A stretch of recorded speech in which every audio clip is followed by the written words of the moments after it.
তাহলে এর আগের ভিডিওতে অ্যাপ্রোপ্রিয়েট প্রিপোজিশনের বিলিভ, বিলং আর বেনিফিশিয়াল এই তিনটা অ্যাপ্রোপ্রিয়েট প্রিপোজিশন তোমরা শিখেছিলে। তো আজকে আরো নতুন অ্যাপ্রোপ্রিয়েট প্রিপোজিশন নিয়ে আমরা চলে এসেছি।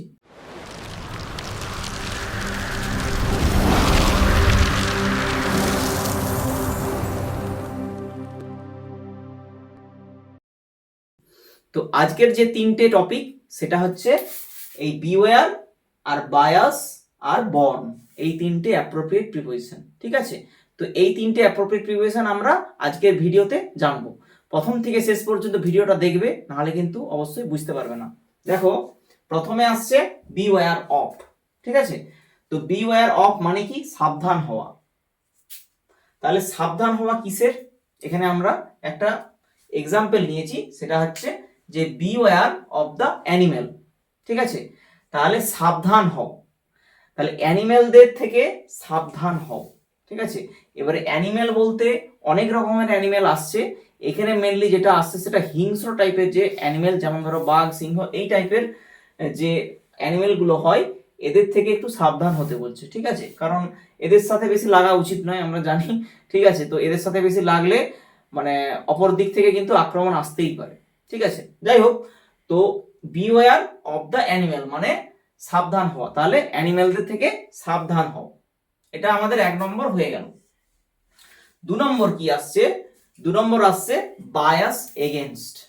বায়াস এগেনস্ট, এই যে অ্যাপ্রোপ্রিয়েট প্রিপোজিশনটা, এটা তোমরা অনেকবার শুনেছো, বিভিন্ন ভাবে শুনেছো। ঠিক আছে, তো এই যে বায়াসের ক্ষেত্রে যে এগেনস্ট আসছে, এটা কিন্তু পুঙ্খানুপুঙ্খভাবে প্রমাণিত। তাহলে এই যে বায়াস, বায়াস কথাটার অর্থ কি? না হচ্ছে পক্ষপাত করা।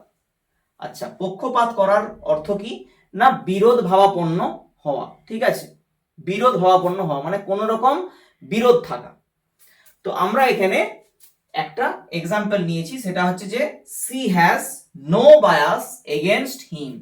C has no bias against him, তার মানে এখানে আমরা মিনিংটা নিয়ে আসছি যে যে তার মানে এটা অন্য, এটা সি মানে তো সে, এখানে মেয়ে সে, আর হিম বলতে তাকে, এটা ছেলে সেকে বোঝাচ্ছে। তো এখানে সে তাকে মানে সে তার সঙ্গে কোনো রকম বিরোধ ভাবাপন্ন নেই, বা তার কোনো পক্ষপাত করে না। ঠিক আছে, মানে তার সঙ্গে কোনো রকম মতবিরোধ বা বিরোধ ভাবাপন্ন এরকম কিন্তু কোনো নেই। যেহেতু আমরা নো লিখেছি, সেহেতু মানে বিরোধ ভাবাপন্ন এটা কিন্তু নেই এই সি এর ক্ষেত্রে। ঠিক আছে, তাহলে আমাদের 2 নম্বর হয়ে গেল। তাহলে বায়াসের ক্ষেত্রে আমাদের এগেনস্টটা ব্যবহার করতে হবে। ঠিক আছে, তাহলে এই যে পক্ষপাতের ব্যাপার আসছে না, পক্ষপাতের মিনিংটা আসছে, তাহলে পক্ষপাতের ক্ষেত্রে সবসময় মাথায় রাখবে যে বায়াস যখনই থাকবে তখন কিন্তু এগেনস্ট করবে, যদি মিনিংটা আসে পক্ষপাতের বা বিরোধ ভাবাপন্ন। ঠিক আছে, সেরকমই আগেরটাও বিওয়্যার অফ, এটা তো আমরা বারবার বিভিন্ন ভাবে আমরা দেখে থাকি। তাহলে বিওয়্যার মানে সাবধান হওয়া, তাহলে বিওয়্যার এর সাথে আমাদের অফ এই প্রিপোজিশনটা ব্যবহার করতে হবে। সেই জন্য বিওয়্যার অফ দ্য অ্যানিমেল, এখানে অ্যানিমেলের জায়গায় যে কোনো কিছু তোমরা বসাও, কিন্তু বিওয়্যার এর ক্ষেত্রে 100% 200% অফই হবে, অফ প্রিপোজিশনটাই হবে। ঠিক আছে, তো 3 নম্বর আসছে কি না বর্ন। এটা কিন্তু খুবই ইম্পর্টেন্ট, খুবই ইম্পর্টেন্ট। এখানে যে সমস্যাটা হয় সেটা হচ্ছে, দেখো এখানে অফ আর ইনে কিন্তু সমস্যা হয়। ঠিক আছে, তো এখানে বর্ন মানে আমরা জানি জন্মগ্রহণ করা, তাহলে যে জন্মগ্রহণ করা এটা না হয় জানলাম, কিন্তু কোন ক্ষেত্রে কোন প্রিপোজিশন বসবে সেই বর্ণের পরে, সেটা কিন্তু অবশ্যই যে সেন্টেন্সের যে মানে মিনিংটা আছে সেই মিনিংটার উপরে নির্ভর করে। ঠিক আছে, তো এখানে যে আমরা যে ফার্স্ট যেটা করেছি সেটা অফকে কেন্দ্র করে করেছি, সেটা কি না he was born of poor parents. He was born of poor parents, এইটা। ঠিক আছে, তাহলে পুয়ার পেরেন্টস মানে কি? পুয়ার পেরেন্টস মানে বলো? হ্যাঁ ঠিক, পুয়ার পেরেন্টস মানে হচ্ছে গরিব বাবা মা, তাই তো? তাহলে he was born of poor parents, তার মানে এখানে গরিব বাবা মা বা গরিব ফ্যামিলিতে সে জন্মগ্রহণ করেছে। আচ্ছা, এটা তাহলে বর্ণের ক্ষেত্রে আমাদের কি এলো না হচ্ছে অফ এলো, বর্ণের ক্ষেত্রে আমাদের অফ এলো। সেরকমই সেম একই জিনিস, দেখো লাইনটা একই, দেখো সেম, দেখো হি ওয়াজ বর্ন এই অবধি দেখো সেম। ঠিক আছে, এই অবধি পুরো সেম, কিন্তু এখানে ইন আসছে, দেখো এখানে ইন আসছে, যে হি ওয়াজ বর্ন ইন পভার্টি। ঠিক আছে, সে অভাবে জন্মেছে, সে অভাবে জন্মেছে, তাহলে এই পোভার্টির ক্ষেত্রে তখন আর কিন্তু অফ হবে না, যে হি ওয়াজ বর্ন অফ পোভার্টি, এটা কিন্তু একদম হবে না। তাহলে কখন অফ বসছে কখন ইন বসছে বুঝতে পারছো। আরেকবার বলে দিচ্ছি যে বি ওয়্যার অফ মানে সাবধান হওয়া, beware of the animal মানে হিংস্র প্রাণীদের থেকে বা যে কোনো প্রাণীদের থেকে সাবধান হইও, ঠিক আছে। এটা 1 নম্বর ছিল। 2 নম্বর কি না, বায়াস এগেনস্ট, পক্ষপাত করা বা বিরোধ ভাবাপন্ন হওয়া, ঠিক আছে।